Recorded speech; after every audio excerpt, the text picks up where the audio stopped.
16개월 된 입양아 정인이를 학대해 숨지게 한 혐의를 받는 양모가 1심에서 무기징역을 선고받았습니다.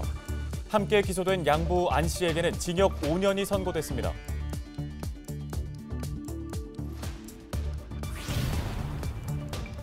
서울의 코로나19 신규 확진자 수가 사흘 연속 200명대를 기록했습니다. 현재 백신 접종 예약이 가능한 사람은 60세에서 75세 어르신과 만성호흡기 질환자, 어린이집, 유치원, 초등학교 1, 2학년 교사입니다. 증산 4구역이 도심 공공복합사업지 지정 요건인 주민 동의 3분의 2를 확보했습니다. 사업이 추진되면 증산 4구역은 4,000세대의 대규모 아파트촌이 됩니다. 한 주간의 주요 뉴스를 정리했습니다.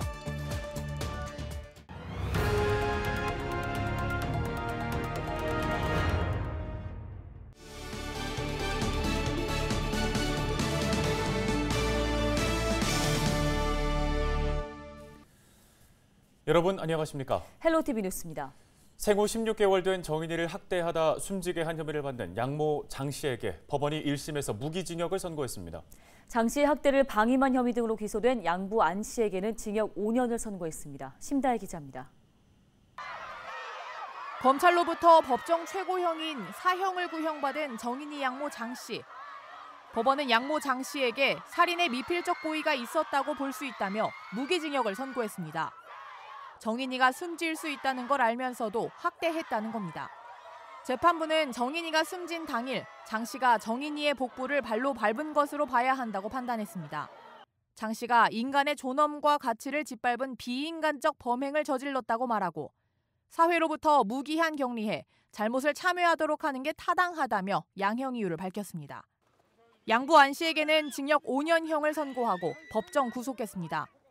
재판부는 아내의 학대 사실을 알고도 아무런 조치를 취하지 않는 등 안 씨가 아동학대를 방조한 혐의를 인정했습니다.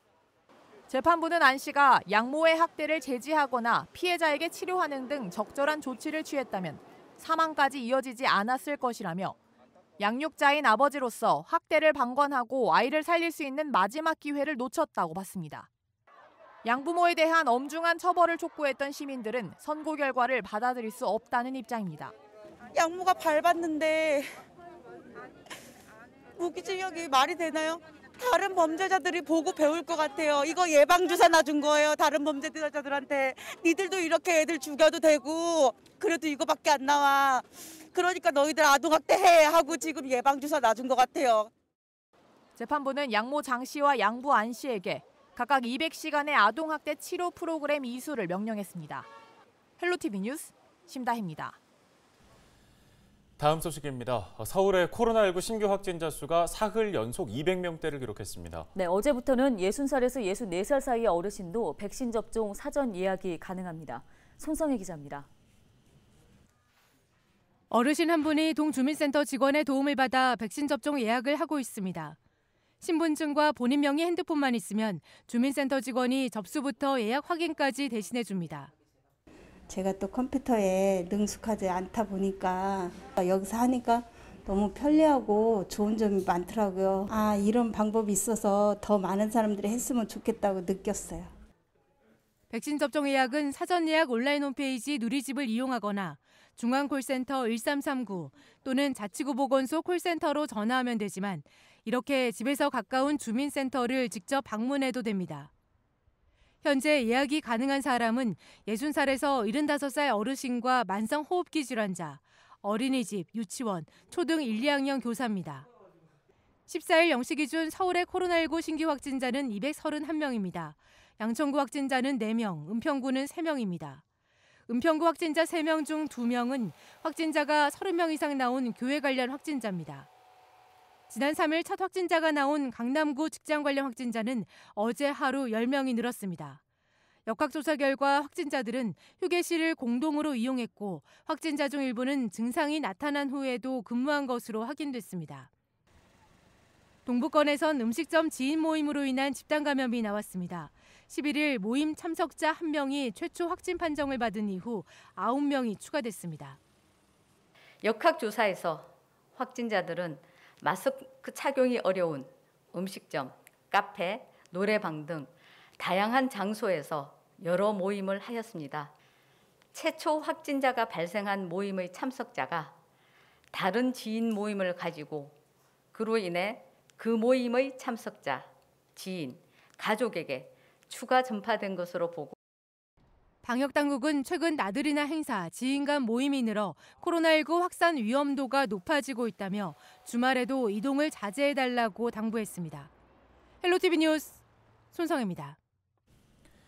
은평구가 장애인 주차구역 위반 과태료 부과 시스템을 구축했다고 밝혔습니다.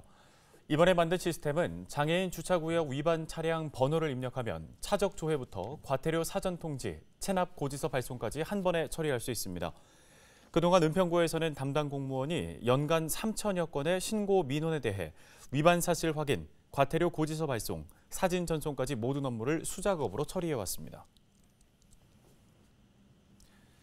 네, 이어서 한 주간 어떤 뉴스들이 지역민들의 관심을 불러 모았는지 살펴보는 시간입니다.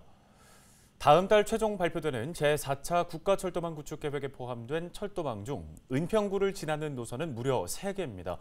지난달 공청회를 통해 철도망 구축 계획의 초안이 발표됐고 관련 내용을 전해드린 바 있는데요. 네, 초안 발표 이후에 지역별의 희비가 엇갈리면서 후폭풍도 만만치 않습니다.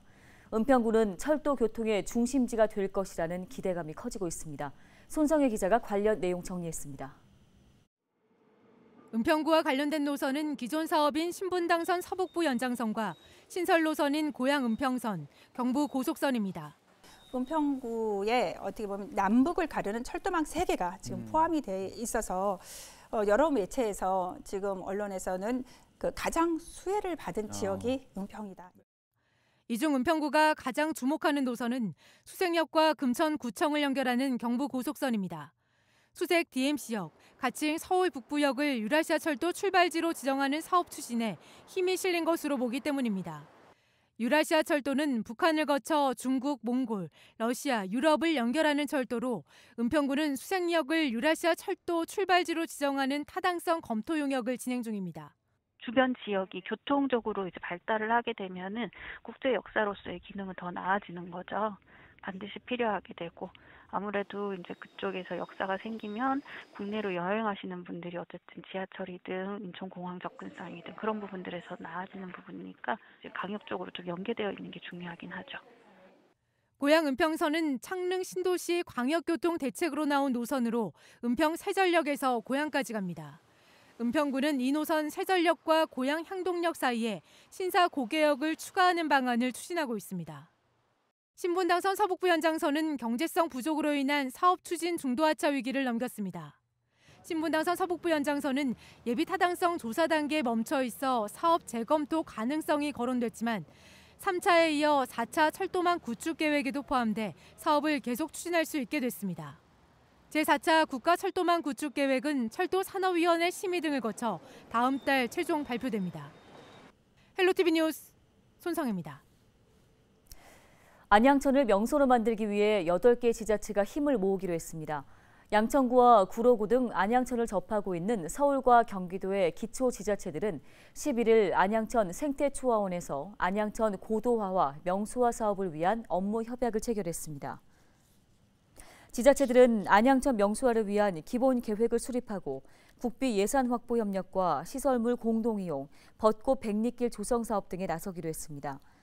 지자체들은 또 안양천 산책로와 자전거 도로 정비와 수질 개선, 야생 조류 보호 등도 공동으로 추진할 예정입니다. 다음 소식입니다. 국토부가 2사 주택공급 대책으로 추진하는 도심 공공주택 복합사업의 첫 사업지는 은평구 증산 4구역이 될 것이라고 발표했습니다. 네, 정부의 계획대로라면 이르면 5, 6년 안에 증산 4구역은 대규모 아파트 단지로 탈바꿈하게 됩니다. 손성혜 기자입니다. 도심 공공주택 복합사업은 저층 주거지 등 낙후된 도심을 LH가 나서 개발하는 주택공급 사업입니다. 정부는 지난 3월 말 공공주택 복합사업 1차 후보지를 발표했습니다. 은평구에선 9곳이 지정됐습니다. 이 중 수색 14구역과 불강 근린공원은 주민동의 10%를 얻어 예정지구 지정이 가능해졌고 증산 4구역은 본 사업지구 지정 조건인 주민동의 3분의 2를 확보했습니다. 증산 4구역의 경우 후보지 지정 발표 직후 민간 재개발을 원하는 일부 주민들의 반발이 있었지만 2달도 안 돼 사업지 확정 조건을 갖춘 겁니다. 은평구 증산 4구역은 당초 예상보다 빠른 속도로 사업이 추진되고 있습니다. 해당 구역에 대해서는 최우선적으로 세부 사업 계획안을 마련하여 이달 안에 구체적인 사업 내용, 효과 등을 설명하기 위한 추가 주민 설명회를 개최할 예정입니다. 증산 4구역은 건물 노후도가 89%에 달하는 낡은 저층 주거지입니다. 2012년 뉴타운으로 지정됐지만 주민들의 반대로 2019년 뉴타운에서 해제된 바 있습니다. 증산 4구역에 도심 공공주택 복합 사업이 진행되면 이곳은 4,000세대의 대규모 아파트촌이 됩니다. 주민들은 사업 추진에 기대감을 드러냈습니다. 증산 4구역은 이제 한 20년 동안 재개발을 추진하다가 실패했던 지역이기 때문에 아픔이 있는 곳이에요. 그러다 보니까 주민들이 재개발에 대한 그 열망과 열정이 굉장히 큰 곳이고요. 그다음에 다른 기존에 있던 재개발보다 그 주민 분담금을 한 1억 원 이상 더 낮춰주겠다고 하는 그 주민설명회에 발표가 있었거든요. 국토부는 다음 달 중 이번 사업의 법적 근거가 되는 공공주택특별법 개정안 등이 국회를 통과할 것으로 보고 법안이 통과되면 곧바로 지구 지정 등 사업에 필요한 행정 절차를 진행할 계획이라고 밝혔습니다. 헬로티비 뉴스 손성입니다. 학대 피해 아동을 24시간 진료할 수 있는 전담병원이 생깁니다.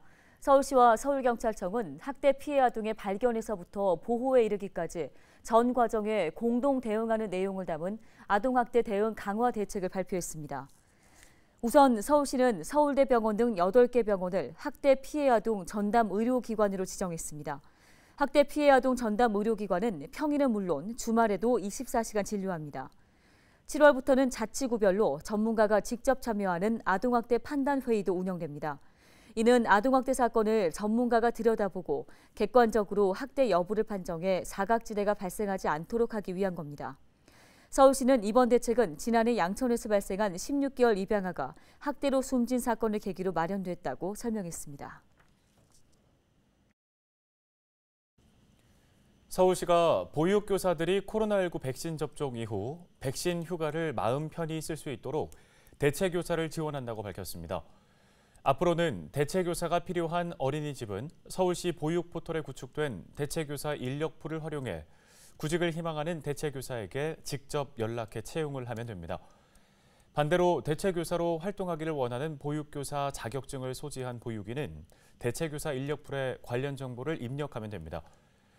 서울시 관계자는 인력풀 구축으로 경력 단절 보육교사와 휴원 또는 폐원한 어린이집 보육교사 등에게 구직의 기회를 제공할 수 있을 것이라고 내다봤습니다.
피고인들이 입양하지 않았으면 정인이는 다른 부모로부터 사랑을 받으며 쑥쑥 자랐을 것이다.